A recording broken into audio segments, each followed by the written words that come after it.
So, ito na nga ang part 2 ng Bonifacio Day. At bumiyaya ko ulit pagdating ng 6 p.m. Dahil nga kaninang umaga ay tumigil ako sa pagbiyahe dahil wala nang pumasok sa akin na booking. Tama nga, dahil pinasukan na nga ako ng booking sa 14 pub. Papunta naman ng Paranaque. So medyo maganda-ganda ang pamasahe ni Sir John. May dala pa nga siya isang malaking bag. Sabi ko, sige okay lang sir, lagi natin sa harapan ko. No problem. So tara na sir, sakay na tayo. Alright, so ito na nga, nakarating na nga kami sa Quirino Ab sa may Paranaque. At may isa sa akin ng pasyensya, sabi niya sa akin, boss okay lang ba? Di kita mabibigyan ng tip. Okay lang sir, no problem. At siya ay gumapang na nga ako pabalik dahil papunta na nga ako ng MOA dahil sigurado doon ay merong booking. Kaya naman umaybay na tayo at gumapang. Siyempre, kasi pag tumambay tayo dyan sigurado, baka wala tayo makuha. Kaya ang ginawa ko, gumapang na ako papunta ng MOA. Yun, so, kailangan natin punta at paragang pumunta ng MOA dahil sigurado meron. At yun na nga nakakuha ko si Sir dyan sa may Ayala Mall. Papunta ng SM Manila. So, syempre, okay, goods na goods yan. Dahil puro gaganda ang pamasahe. Kaya wala talaga ako pinalagpas na booking dyan. Kahit saan na, bahala na. At nakarating na nga kami dito sa SM Manila. Yan, pero binigyan naman ako ni Sir ng tip dyan. Ng 15 pesos. Maraming salamat, Sir.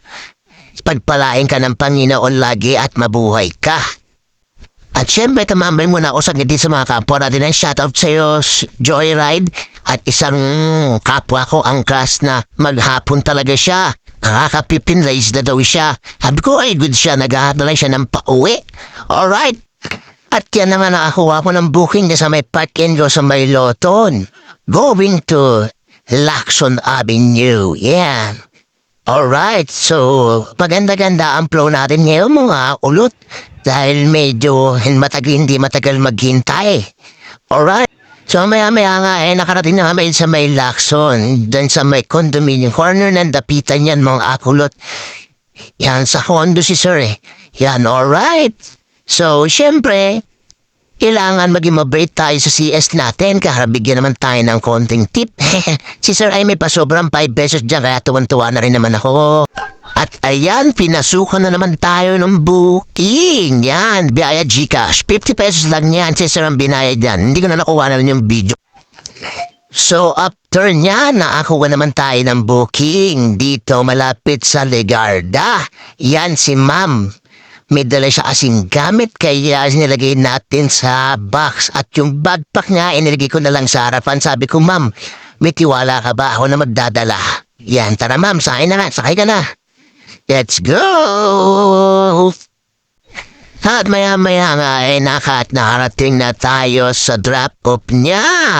Ay medyo nag-alangan pa nga kami dahil yung nakapin hindi pala doon sa kabilang kalsada pa pala. Kaya ang nangyari ay nag-U-turn kami. Yan, medyo madilim natin sa lugar na yan. Diyan nga pala yung sa Pandakan, mga kulot. Alright. So sabi ni Mama, dito na lang kuya. Kasi may ginagawa ng kalsada, syempre. So ayan nakakuha ko ng booking dyan sa may Percy Street sa may Paco. Pinagitnaan Santa Ana at Paco, medyo madilim yung lugar nila man, kaya hindi kami nakita dyan. Kaya naman, alright, on. Papunta nga pala yan sa McKinley. Okay, BGC, kaya, syempre tamang kwentuhan kami ni ma'am. So, ang fare niya pala niya dyan ay 130 pesos. So, binigyan niya ako ni ma'am ng 150. Kaya naman pagkatapos ko i-drop off yan, tumuli ako sa pantambayan ng mga rider kung saan maraming nagkakape dyan sa may Loton. Yung mga kapwa rider, alam niyo naman kung saan. Ayan, alam niyo na yan mga kapwa rider, mga paps, mga tol. Alam niyo kung saan yan, di ba? Kaya nagkape muna ako dyan. Kakawentuhan kong isang vlogger din ng Move It. Yun nga lang, hindi namin ay tanong bawat isa ko anong page namin. Hindi niya ako tinanong, hindi ko rin siya tinanong. Kaya tamang kwentuhan na lang kami dyan. So ang gamit niya nga pala dyan is GoPro. Yan. Alright, tanungan kami sa camera, tanungan kami kung paano mag-edit. Ayun, gano'n ang nangyari. Tulungan lang talaga. So naroon na nga tayo ng booking. Diyan sa may Pip Street, si ma'am. May dala nga pala siyang itlog, galing daw ng province niya. Baka daw pwede daw ilagay ko sa likod. Sabi ko, ma'am, dito na lang sa harapan. Baka mamaya maging leche plan yan. At sinabi ko nga na okay na ba sa vlog? Tuwan-tuwa siya. Tinawag niya pa yung kaibigan niya. Sabi niya, inindit niya pa. Nakasakay ako sa vlogger. Masabi ko, ma'am, hindi naman. So, ayan na nga, nakarating na nga kami sa drop-off niya dyan sa may Bonnie. Yan sa may Mandaluyong. Ang per niya naman dyan is 97 pesos. Kaya binigyan niya ako ng 100 pesos. Sabi ko, ma'am, 4 na piso lang. Meron na akong pang Yossi. Hehehe, jilok ko lang naman si ma'am. Pero 100 ang binigay sa akin dyan, ma'am. Maraming salamat. Itlog na lang ang ibigay ninyo.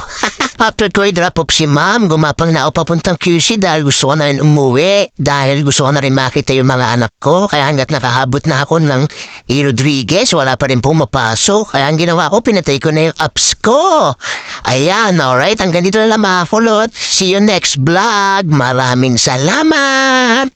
Ride safe, ha? Boom, panis. Alright.